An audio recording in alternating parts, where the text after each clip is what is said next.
All right, hello. Here is, I don't have to write them on your free response packet. Just uh, basically just try these questions, think through them.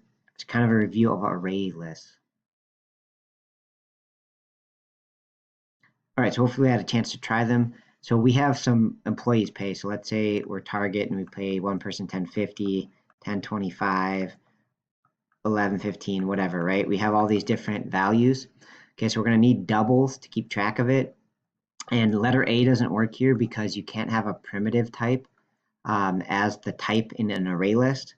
So the way Java gets around it is it makes these wrapper classes. So like uppercase D double is considered a wrapper class, right? Which works a lot like a primitive, except it's an object with an uppercase letter there. So B works, and then C. You used to be able to do array lists like this way back in Java, but you always have to have a type now with the little bracket.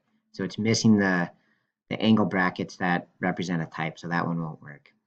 All right, so assuming that we made pays correctly, that would add it to the array list. And so normally we just add it right on the end. So we just do the array list dot add is the method. And you can specify an index here if you want to add it at a certain position.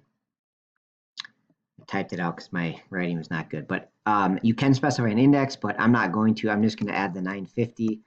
And so since it's doubles, boom, it takes it in and puts it on the end. So if, let's say there was 11 pays in there, it would become the 12th pay in the array list. Okay, pays connected populated with 10 values. Write a line of code that remove the pay at index 4. So basically you just do the name of the array list dot remove and then the index. So if I do 4, that'll remove the index there. It'll take it out of the array list. Okay, and if you wanted to store it to like do something with it, sometimes it might just want to take it out and you could do this line. But if you wanted to like look at the actual value that was there, you can store that.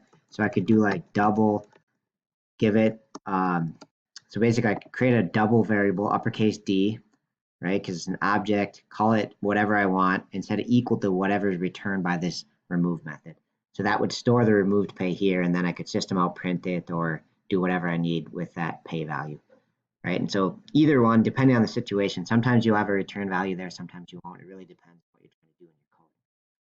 All right, that's a quick review of array lists.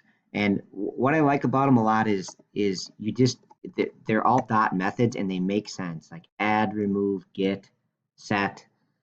Like to me, the dot methods make sense. And if I'm not sure when I'm coding in Eclipse, I just type dot and then kind of guess at what the method would be, the dot method would be, and usually I can find the right one. So that's one of the things I like about ArrayLists. I think they're kind of intuitive. Anyways, all right, thanks for watching.